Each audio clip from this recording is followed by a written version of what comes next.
Miss Jane says, merge the spiritual, on page 200, chapter 80, merge the spiritual and material world. With all the trappings of living in the material world, this strategy is often easier said than done. From an early age, many of us are taught that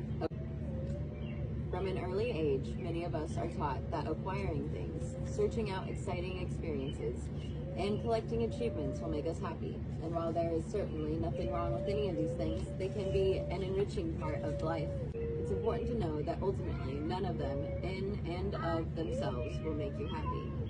If you take a step back, it's fairly obvious that if things were going to make you feel complete, they already would have. After all, most of us have already achieved many of our previous goals that were going to make us happy. We acquired a treasured possession that was going to bring us joy and feelings of security. We had many exciting experiences that were going to bring us satisfaction. And while many of us still longing for more, somehow we just keep hoping that the next things on the list will do the trick. Often, when we travel to other parts of the world, we become acutely aware of how rich we Americans are materially, yet how lacking we are spiritually. Richard and I had the eye-opening experience of traveling to India. I asked her if she was automatically bummed if the sun wasn't shining when she woke up. She laughed at me and said, "Of course not." We talked about how it felt better to feel lighter. But the reality was this: allowing ourselves to be trapped by the false high we would feel on the days we weighed less was like allowing the weather to dictate how we would feel that day.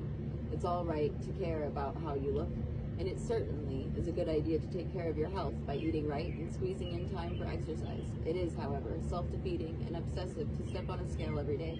You will find greater peace and contentment when you let such obsessive behavior go.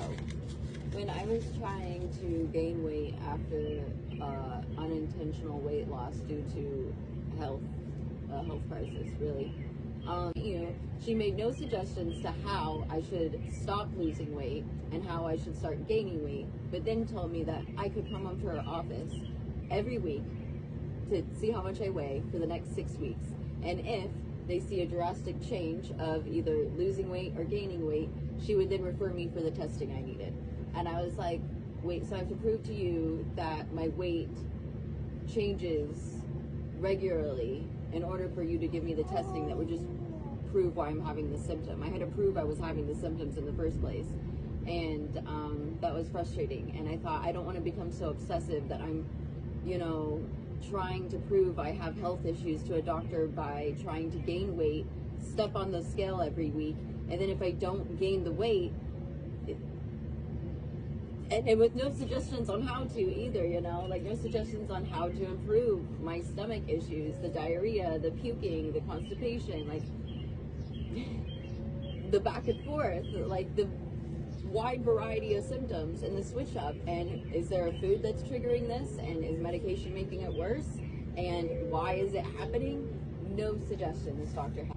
Weren't giving me the testing to find out I had a teratodermoid cyst, but later when I found out I had this cyst on my ovary and it could be causing thyroid issues, 444 on my timestamp right now, I'll be editing it so it won't actually be 444, but just an alignment that this cyst tumor thing could have been causing a thyroid issue. Now, if the right test would have been given to me at the time that I was having the crisis, it could have been proven, but it didn't happen. None of that happened, Went to doctor, and they were just like, we tried Prozac, and I was like, no, but can I have like an ultrasound so I can have a surgery, please, because this hurts.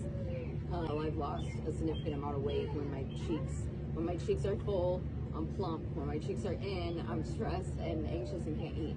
So, but it's just frustrating because I was trying to get a doctor to understand that stress isn't the only thing contributing to these issues, and that there's other issues going on that is making these already existing issues way worse than they usually would be, Anyways, yada yada.